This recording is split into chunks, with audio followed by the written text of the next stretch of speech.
Oh, magbalita tayo, isa lang. Kompleto na po mga bossing. Kompleto na po yung kompleto na po yung legal team ni Pangulong Duterte at matindi daw itong kanyang legal team. Pucha, big shot daw yung kanyang mga abogado. Kaya nako, sigurado ako na sooner or later, ang Pangulong Duterte natin ay makakauwi na dito sa Pilipinas or at least man lang makalabas dyan sa kulungan na yan at maging malayang muli. Pakinggan natin ito. Isang big shot sa larangan po ng batas ang French lawyer na si Attorney Dov Jacobs. Kaya naman pinili ni Attorney Nicholas Kaufman, legal counsel po ni dating Pangulong Rodrigo Duterte sa International Criminal Court na kunin siya bilang associate counsel. Narito balita ni Anton Cero. Kinumpirma ni Attorney Kaufman ang pagkatalaga ni Attorney Jacobs sa kanyang kupunan upang tumulong sa defense team ng dating Pangulong Rodrigo Duterte na niya isang kilalang eksperto at may malalim na kaalaman sa mga usaping may kinalaman sa jurisdiksyon ng International Criminal Court. Opisyal ng bahagi ng legal defense team ni dating Pangulong Rodrigo Duterte sa International Criminal Court ang batikang French lawyer na si... Oy, matindi daw tong lawyer na ito. Nasa teacher daw to, academe daw to sa Linden University. Diyan nag-aral si Sastrogando Sasot, masteral si Sastrogando Sasot. At dito din, naging teacher daw niya, tumalupit daw talaga to. And he's really somebody. Kilalang kilala daw to at talagang sikat daw to sa mundo ng mga abogado dyan sa Europe. Si Attorney Dov Jacobs matapos siyang italaga bilang associate counsel para sa kasong crimes against humanity na kinakaharap ng dating lider. Batay sa dokumentong inilabas ng ICC, hinilive na mapasama si Jacobs sa legal defense team bilang associate counsel. Kinumpirma ng registry ang appointment ni Jacobs noong April 3. Inilahad ni Kaufman kung bakit niya piniling kunin si Jacobs bilang associate counsel. He will be assisting me on one very discrete issue. He's an international humanitarian lawyer and academic, very well known. He's a member of the Leiden University. He lectures there. People in The Hague know him very well. And he's also a proponent of one of the issues which is, how can I put it, central to this case. And if you've been following the debate, the academic debate which has surrounded the jurisdictional issues, you will realize why he is now in our team. Dagdag pa ni Kaufman, isang big shot si Jacobs sa larangan ng batas. As far as I'm concerned, he's an extremely big shot. But then that's just my view. Okay? I wouldn't have hired him if I felt he wasn't a big shot. I only hire big shots. Dagdag pa ng abogado, ipaglalaban niya si Duterte hanggang sa huli. Until the end, until he is walking out of that prison here. Samantala, sinagot naman ni Kaufman. Nakikita mo sa itsura ni Kaufman ngayon, compared before, mas sumasagot na siya, tsaka mas maliwanag na yung ano niya. Kasi palagi ko ngayon, nakita niya na yung buong picture, nakita niya na yung mga videos, yung mga evidences na meron sila, napag-aralan niya na yung kaso. Palagi ko, the reason why he's a little bit, yun know, parang accommodating now. Very positive ang ano niya sa kaso na to. Mukhang malaki pag-asa natin. Kasi nung una, di ba, nakita niyo stiff siya, masungit.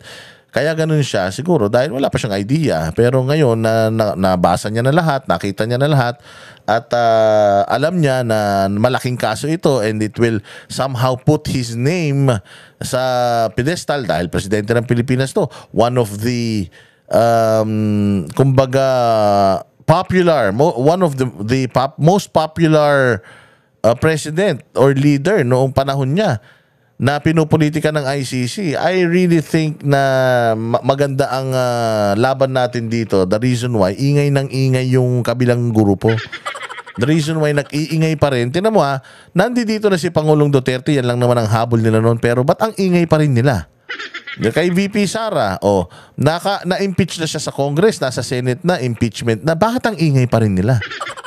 Di ba, nakikita nila kasi na walang epekto yung kanilang ginawa, yung pagpapa-impeach, walang effect. Ano pa din si VP Sara, mahal pa din ng mga Pilipino. Di ba, gusto pa rin si VP Sara ng mga Pilipino. Talagang tinatangkilik pa rin siya ng mga Pilipino. Sa totoo nga, siya tumaas pa yung kanyang satisfaction rating kahit na sinisiraan na siya ng media, ng mga politiko sa paligid niya. mahal pa rin siya ng tao. So, ganoon din itong mga nag-aakusa kay Pangulong Duterte. O kita mo, yaw-yaw pa rin sila ng yaw-yaw. Nandito na si Pangulong Duterte. Pero bakit ang ingay pa rin nila? Kasi alam nila na hindi dito magtatapos. Na alam nila na pag nakalabas si Pangulong Duterte dito, putang na lahat ng propaganda nila sasabog sa pagmumuka nila. And makikita natin sa pagmumuka ni Attorney Kaufman na mukhang maganda ang laban natin dahil siya mismo nagsasabi na hindi ako hihinto hanggat hindi ko siya napapalabas dyan sa kulungan na yan. At saka ang isang kinaiinis dito ng mga dilawan tae, loyalista nga, akala nila pag dinala nila si Pangulong Duterte dito maghihirap. Hindi po. Ang sarap ng buhay ni Pangulong Duterte dyan sa kulungan. Oo, meron siyang nurse, ang ganda ng higaan niya, malamig, masarap pagkain. Hindi, sabi ko nga sa inyo kung gusto niyo talagang pahirapan si Pangulong Duterte, dapat dyan yung sa Pilipinas pinakulong. Dahil yung mga kulungan natin sa Pilipinas, Diyos ko po, nanlilimahe. Dito po, yung kulungan dito, pasok po sa standards ng human rights. Dahil dito sa Europe, kahit ikaw ay preso, meron ka pa rin karapatan na pantao, karapatan ng malinis na pasilyo, malinis na kwarto, malinis na pagkain, malinis na inumin, malinis na hangin, pinag-exercise kayo dito. Oo, ganun po dito, mga bossing. Kaya akala ninyo nakakasama yung mga pinaggagawa nyo sa mga Duterte. No, nakakabuti pa yan. O, sa ginawa nyo sa mga Duterte, parang pinag-staycation nyo pa siya sa Europe. Parang binigyan nyo siya ng libreng biyahe papunta ng Europe, tapos mas lalo pa siyang minahal ng tao, na-miss ng tao, lumabas ang tao. Ngayon, hindi kayo makakapandaya sa eleksyon. Hindi kayo makakapandaya. Nakita nyo naman yung dami ng tao lumabas. Tapos po siya matatalo yung mga kandidato niya. Imposible na yun. So ngayon, hindi kayo makakaisip ng paraan kung paano dadayain yung eleksyon para manalo yung mga kandidato ninyo. Kasi sigurado ako, pag nanalo yung mga kandidato nyo, magkakagulo talaga. Magkakagulo. Nakita nyo yung dami ng lumabas na Pilipino na galit sa inyo at mahal na mahal ng Duterte. Inendorso ng Duterte itong 10 kandidato ng PDP laban tapos hindi mananalo yan. Sa dami ng tao na lumabas na yan, hindi lang dito sa Pilipinas, pati sa ibang bansa, world history yan, na sinelebrate ang birthday ng isang leader na hindi na nakaupo ng milyon-milyon Pilipino o milyon-milyon tao na dati niyang nasasakupan, di ba? At history sa buong mundo, pinakamataas ang trust rating ni Pangulong Duterte nung nag-step down siya. Nung bumaba siya bilang presidente, 89% po ang trust rating niya. First time yan in history of the world. Walang world leader ang nagkaroon ng ganyang kalaking trust rating. O, sabi yun, lit-lit ng Pilipinas eh. Siyempre, ano ka ba? Ayun na nga, lit-lit na nga lang ng Pilipinas, hindi nyo pa namanipula. O, so, ganyan ang nangyari sa mga Duterte. Kaya, ewan ko kung bakit itong mga kumag na to, hindi pa nakakahinto ng kakayaw-yaw. Nakuha na nga nila yung mga gusto nila. O, pero, hindi pa rin sila humihinto kakayaw-yaw. Okay, pero dito kay Kaufman, alam natin na maganda ang kinabukasan natin. Kaufman ang pahayag ni Yusek Claire Castro ng Presidential Communication Ayan, si Claire Castro. Meron daw pahayag, sasagutin ni Kaufman. Ito kasi si Claire, puro salita to, bobo naman. Office na magiging mahirap ang pagtatanggol kay dating Pangulong Duterte. Gayunpaman, sinabi ni Kaufman na mananaig pa rin ang prinsipyo ng presumption of innocence sa kaso ng dating Pangulo. Well, first of all, I'm glad that the palace has acknowledged the basic presumption of innocence. Ayan, ayan na Claire ha. Okay daw kay na you are yung presumption of innocence ay iyong ina-acknowledge. Okay daw 'yon. Kasi ang yabang-yabang mo ng mga nakaraang araw eh. Mga nakaraang araw kung makapagsalita kay Duterte, sana hindi niya ginawa yung crime against humanity. Sana hindi niya ginawa yung ganito, ganyan. Putang ina ka pala, abogado ka naturingan tapos hindi pa man guilty yung tao, nakakasuhan mo na kung di ka ba naman tanga. Hindi ba? So dapat presumption of innocence. Everyone is innocent until proven guilty. Ito si Pangulong Duterte, hindi pa man siya guilty.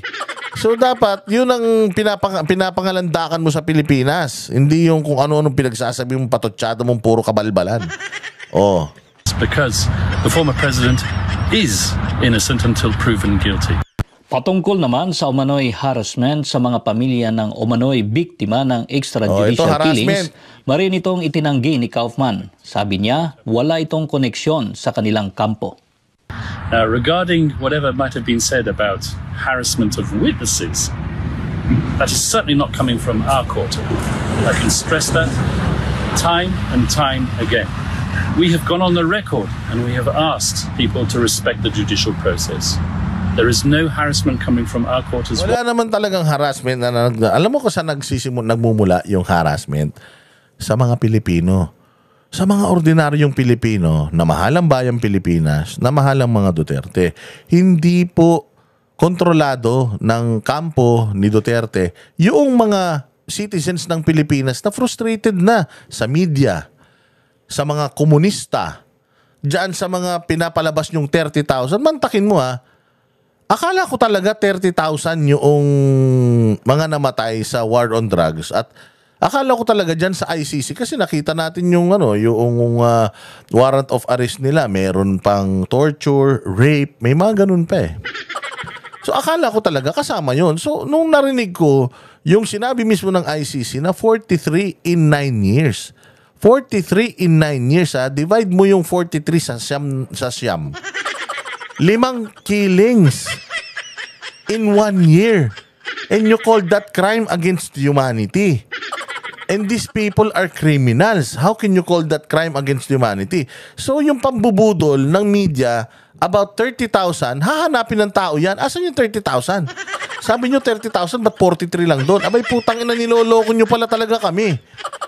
O ibig sabihin, puta, pinaasa nyo talaga pati ang international media na criminal itong tao na to dahil dyan sa figure nyo na 30,000. Tapos pagdating doon, ang demanda 43 lang pala. Anak na, so ang taong bayan mismo ang nagagalit. Yung mga taong bayan mismo na may muka, profile na yan, kanila yan, sila yung pumupunta sa mga reports ng media, sa mga posts ng mga makakaliwa, sa mga posts ng mga tungkol dito sa mga nangamatay. Sila yung nagbabash. So mga tao ito, even if these people are supportive with the Dutertes, hindi mo pwedeng sabihin na inutos na ng mga Duterte yan. Kusang loob yung mga tao na pumunta sa mga pages nyo at pinagmumura kayo, mga putang ina ninyo dahil mga sinungaling kayo. O hindi ba, hindi nyo masisisi na yung outburst ng tao pagmumurahin kayo dahil nga mga sinungaling kayo. Kung nagsabi po kayo ng totoo, di sana walang problema. Hindi kayo ibabash kung yung mga nangamatay na yan walang mga kasong kriminal talaga. Hindi talaga. Sabi ko nga sa inyo, 30,000, ilang picture lang pinapakita nyo. Yung ibang picture, namatay last year. Yung ibang picture, hindi naman namatay ng war on drugs. Yung isang picture sa hazing. Yung isang picture, pinatay ni Pemberton. Dahil bakla pala, hindi alam nung sundalo na bading, napatay niya, kinumagaan, mas mahaba pa pala yung burat sa kanya. Alam mo yung ibig ko sabihin, hindi ba? Gumagamit pa kayo ng ibang mga kaso just to bloat itong inyong propaganda na si Pangulong Duterte masamang tao. Hindi nyo maluloko yung mga Pilipino. Maluloko ninyo siguro yung mga ilang tatanga-tangang mga millennial na naniniwala sa inyo. Pero yung buong populasyon ng Pilipinas, nakita nyo ang dami naglabasan. Nag-celebrate ng birthday ni Pangulong Duterte. Linggo-linggo meron tayong prayer rally ng mga nagaganap. Muntik na yung sa Mindiola, nakita mo napakarami na nagpunta ron ng mga tao. Hindi nila pangarap pang agaw ng kapangyarihan pababayin si Pangulong Marcos. Ang gusto lang nila ipakita na putang ina marami kaming nagmamahal sa mga Duterte. Tapos ngayon magrereklamo kayo na binabash kayo. Natural, mga sinungaling kayo. Ibabash talaga kayo. Tanga pala kayo Pakalat kayo ng kung ano-anong mga balita tapos ngayon magagalit kayo pag binabash kayo ng mga Pilipino. Paano? Ididemanda lahat ng Pilipino? Nagbabash sa inyo. Again these people loves the Philippines. These people love the Dutertes. You cannot associate them with the Dutertes like yung kampo niya na nako, ang ICC lalong magro-rule in favor of yung mga biktima dahil yung mga biktima binubuli. Masyado kayong paawa. Tangina nyo, nagpakulong kayo ng taong walang ginagawa tapos gusto nyo kayo biktima, mga hayop kayo. Whatsoever.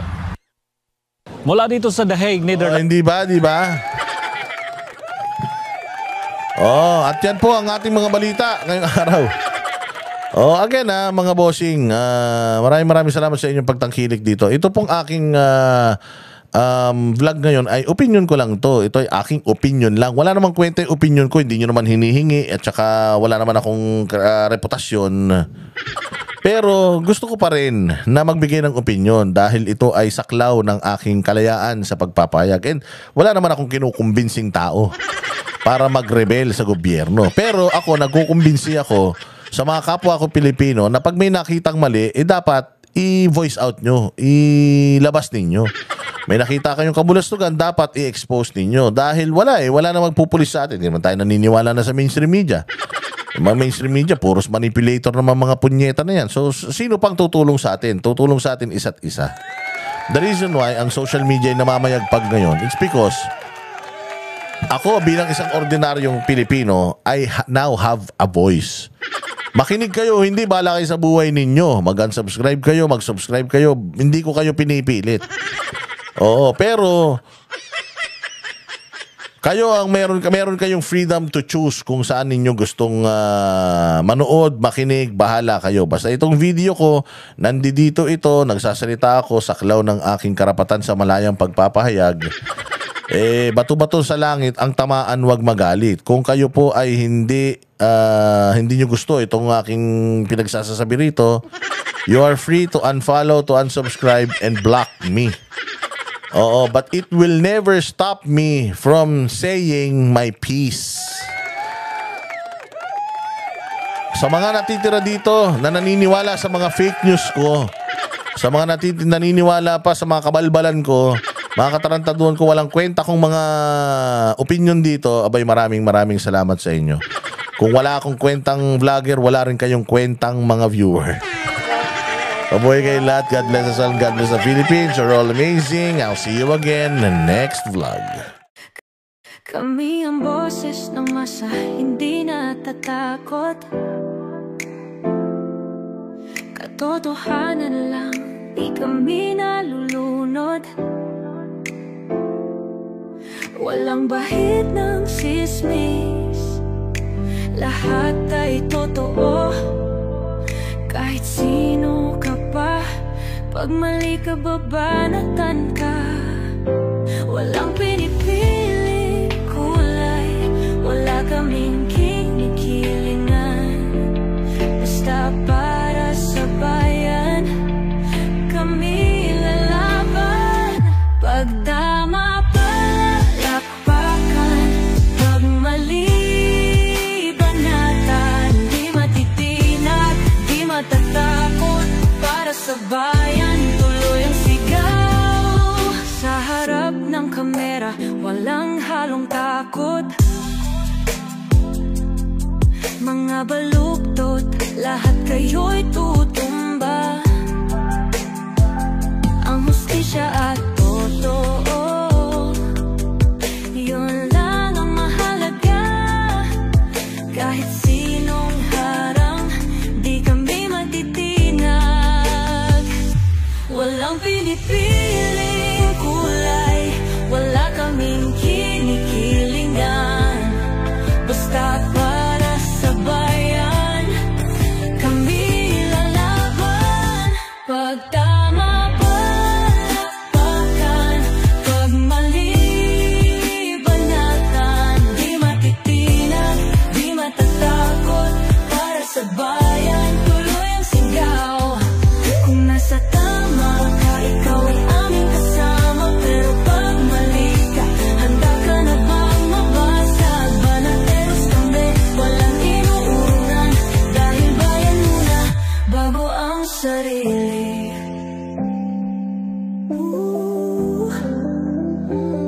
Bago ang sarili.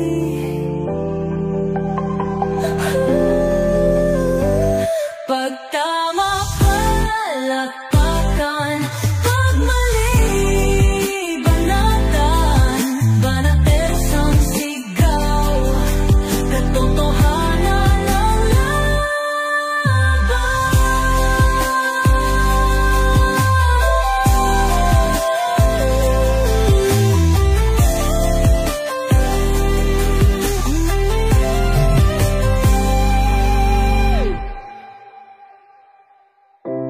Sa harap ng